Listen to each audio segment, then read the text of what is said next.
It is Wednesday, May 4th in the MLB, and I'm Austin from Calling Our Shot. What's up? Have you started recording yet? It is Star Wars Day. It's May the 4th. Yeah. Here with you. Logan is all out in the gear for all ours. Logan loves Star Wars. He can talk about it for a second. Yeah. What's up? What's up, Star Wars fans, and what's up, Calling Our Shot? No, this is Logan, and it is May 4th. So May the 4th be with you. I just have to say that I always act a clown on May 4th, as Austin is well aware of.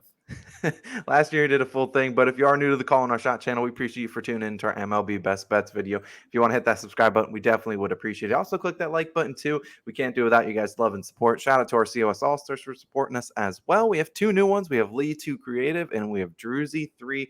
Thank you guys all so much for supporting us. Now, today is the final day of the COS World Tour, as people call it. I will be back home tomorrow in the normal place. We are in Savannah, Georgia, for those people curious of where we are today. But either way, let's do a quick recap of yesterday. Quite a frustrating day because we had a 0-2 day for the back-to-back days. After having our 8 straight winning streaks, we're back 2 straight losing days, but we're going to get back into the winning column. Now, Twins first 5.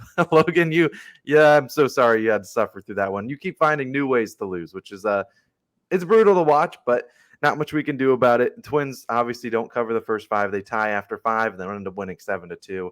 And then the Blue Jays, surprisingly, they actually won the first 5, or bounce back Blue Jays. They won 1-0, and then their bullpen absolutely sold, losing 9-1. So props to the Yankees on an 11-game winning streak. Respect to them. And then our Detroit Tigers versus Pirates NRFI was postponed. And I want to make a quick PSA. If we do have a postponement for the future, let's say our NRFI gets postponed today, or maybe a gameplay gets postponed, we're gonna put a new one in the pinned comment section, and we'll tweet it out on Twitter at Calling Our Shot. Make sure you're following us there. We normally like to have 3 plays, and we had a NRFI backup. Of course, the NRFI backup did hit, and so just stay tuned. If some game gets postponed, we will always add an additional play, or at least update you in the pinned comment section down below. But Logan, let's get into today's slate, and let's get back to the winning ways. I like winning money a lot more than losing. Yeah, no, what you mentioned yesterday was like a summation of my cold streak. The Orioles didn't score a single run after the 5. They said, "Screw you, Logan, we're out." And I'm like, okay, all right. But today we're back to the game picks. And you know what? The last game pick that I won, the last bet I won, solo bet, was Rockies money line. So Rockies, help me. You're my only hope. I'm taking the Rockies money line versus the Nationals. Minus 140 odds on DraftKings is currently the best value. I just need the Rockies to win outright. Look, if you want to touch the run line, might be a decent bet today. Rockies lost 10-2 yesterday. Absolute bad. Marquez, 7 earned runs yesterday. He hosted batting practice. You can't win a game when your starting pitcher is just not able to find the strike zone, just throwing meatballs over the home plate. That's what Marquez was doing yesterday. But you know what? The bad starting pitcher today is on the National side, Patrick Corbin. 0-4 on the year with an 8.69 ERA. Austin, is that a bad ERA? It certainly isn't good. I'll just tell you that right now. His road ERA is about a 9. So, I mean, if Colorado can't, it's now or never, Colorado. If you can't hit Patrick Corbin, I don't know what you're going to do. I probably won't touch you again for a while. But Colorado's offense, 7th in runs per game and 3rd in hits per game. So statistically, they really should be able to hit Patrick Corbin. And if you look at, the hitting, splits versus Corbin, I hope Chris Bryant is in the lineup today because he's batting .539 versus Patrick Corbin. He's seen him a lot and he's rocked him. Charlie Blackmon batting .289 versus Corbin, and CJ Cron. Everyone knows Cron is the heart of that offense, batting .375 versus Corbin. So all of them have seen him before and have hit him pretty dang well. I hope they're able to duplicate that today. On the other side of the mound, we have Gomber going for the Rockies, 2-0 and 4 earned runs in each of his last 3 starts. I mean, he's pitched at Coors Field before. He's given up some earned run at Coors Field before. But I don't need you to be perfect today, Gomber. I just need you to be not as bad as what hopefully Corbin is today. Washington's offense, 14th in runs, 5th in hits. So about, middle of the pack in runs, definitely, up there with the Rockies in terms of hits. Now, last point of talking about is the bullpens, because you know what? If Corbin does get rocked, the Washington bullpen is going to have to come and try to save the day. Now, Colorado's bullpen is 30th in bullpen ERA, and that always does scare me. I can't lie to you there. That picking a team like that that could collapse at the end. Scares me. But you know what? Washington isn't much better. Washington 24th in bullpen ERA. So that's why I am actually comfortable making this pick, because Washington isn't setting the world on fire with like the Yankees bullpen or any team like that. I think there will be plenty of run opportunities for our Rockies today. I think they get the outright win and get us back on track. Austin, we desperately need it. But you have a player prop today. What do you got for us? Yes, we are back with the player props. I try to find one every single day that we have good value, and I think today we have a great one. Now I have to do an apology. We're working on some hotel Wi-Fi at the moment, so if we get a little lag, I apologize. No more lag in the future. But today we're going with the guy by the name of Abraham Toro. Now a lot of people just were like, "Who the heck's that guy?" He plays for the Mariners, and we're taking his under 0.5 total bases plus 115 on Caesar. So when we look at this under 0.5 total bases, I've never taken one of them before. I know I've taken a lot of like under 0.5 3-pointers in the NBA. About 0 and 100 on those. So we're trying to change. Maybe the MLB is a little bit different for us. Now, yes, if he records a hit, we lose our bet. But let's talk about a little bit why I like this bet and why I think we get a good value here. For starters, it's a plus EV bet. We obviously use our partner OddsJam, and they show at Sharper Books have this line at minus 106. The fact that we can get this at plus 115 is great value in my eyes. Now, Toro, let's talk about him. He's going up against Justin Verlander, one of the best pitchers in the MLB. He's allowing 4.8 hits per 9 innings. Obviously, I don't expect him to go 9 innings. And if you look at his recent starts, he's never given up more than 4 hits. So this is a guy going, 6, 7 innings. He's been giving up 3 and 4 hits. And I don't see Toro being the one to get the hits. Now, they're obviously on the road. Toro, that is. The Houston Astros are at home.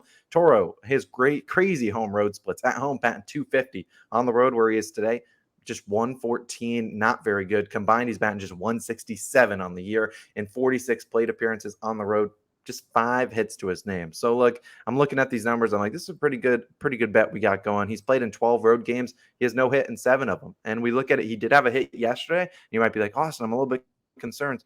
He hasn't had a hit in back-to-back road games all season long. That includes 12 road games. He's had a hit in 5 of them, never done it in back-to-back games. He also went up against Verlander back in April. 0 for 3 in that game. This is a guy that hits for contact, not a guy that actually strikes out a ton. He's going to hit for contact, and I look at this Astros, a very good fielding team, 4th best in terms of percentage. They don't commit a lot of errors, and not that an error, even if they commit an error and he gets on base, it doesn't count as a base for him. So they just are a good fielding team. Maybe we don't see any like infield singles that we sometimes see off bad ground balls and stuff like that. I really like this under today. Abraham Toro. I know it's a weird one. Plays for the Mariners. Taking us under 0.5 total bases plus value play. That'll be my player prop of the day. But Logan, it is time for NRFI Nation. And there's no better time to do than celebrate. My NRFI flag actually isn't out. It was postponed yesterday. But I promise you, I'll be flying it in chat. And I hope you guys are flying those NRFI flags as well. Today's play, and just like a reminder, if this one gets canceled, this is an early game, actually. If it gets canceled, we'll add a new one. Now, here we're going with Padres versus Guardians. We're taking the no run first inning, minus 129 on Barstool. Weird enough, some books didn't have a line for this one. Like FanDuel wasn't trotting out a first inning line yet, so we'll see what value they give. They might even give you a better value, so definitely make sure you use an OddsJam to find the best line. Right now, it's minus 129 on Barstool. Now, we got Plesac on the mound for the Guardians, and, he's been all right. He's been solid, not catastrophic. 3.8 ERA this season in his last 3 starts. 2 of the 3, there's been a NRFI. He hasn't allowed a run in those games. And we look at the Padres offense, who he's going up against 18th and first inning run. Not necessarily, top of the pack in terms of runs scored as an offense, and sometimes kind of starts out a little bit slow, which is what we want them to do today. What about the other side of the mound, Logan? Because I believe the guy's making his first start in a while. It is Clevenger making his first start since 2020. I mean, he's ready to get this start over with, coming back from Tommy John surgery, I believe. Yeah, he's ready to go. I mean, he's had all that time in rehab. So hopefully he does come out somewhat sharp and able to find the strike zone for us. But he's a really good pitcher. I expect him to do so. Cleveland, 11th and first inning run. So yeah, towards the top half the pack. But you know what? It's going to be a challenge. We know Clevenger knows that what's at the top of the order. Probably going to be Straw, Kwan, Ramirez, that some sort of variation of that at the top of the order. Don't have the order for me yet, but I think Clevenger is able to get us those 3 outs. I mean, all we need is a couple ground balls, maybe a pop fly here or there, strikeout. Austin, NRFI Nation is going to get back on track. Yesterday, both of my NRFI leans, of course, both of them hit. So hopefully you were able to watch the video and learn something from that. The Royals Cardinals one hit, and so did the Giants one if you played that one. So good for NRFI Nation getting some dubs there. But other ones I like today, honestly, I do kind of like the Mariners versus Astros no run first inning with Verlander and Brash on the mound. I think that one might start out scoreless and then, score some later on in the game. Another one, we considered was Tigers versus Pirates, but we only had a line on like DraftKings or something. It was minus 140. And I was like, and there's 2 of those games today, by the way. And I was like, so we had to shy away from that one. I'm not picking a juice NRFI with the Pirates at all. That's not going to happen. But those are some of my thoughts for the no run first innings. I hope we can certainly catch this one today. Yeah, if your bet is still kind of in place and did not void, I do know some European books don't void a bet if it does start by 24 hours of the game getting canceled. So if you got the Tigers Pirates, we're perfectly fine with that one from yesterday. We're just be riding with the Padres and Guardians no run first inning today, as well as Abraham Toro under 0.5 total bases and the Rockies money line. Those are our 3 official picks of the day. We'll be back again on Thursday in the normal spot. Finally, we'll be back away from home. We appreciate you guys as always for tuning in. This has been Austin. This has been Logan. May the 4th be with you, and we'll see you guys tomorrow.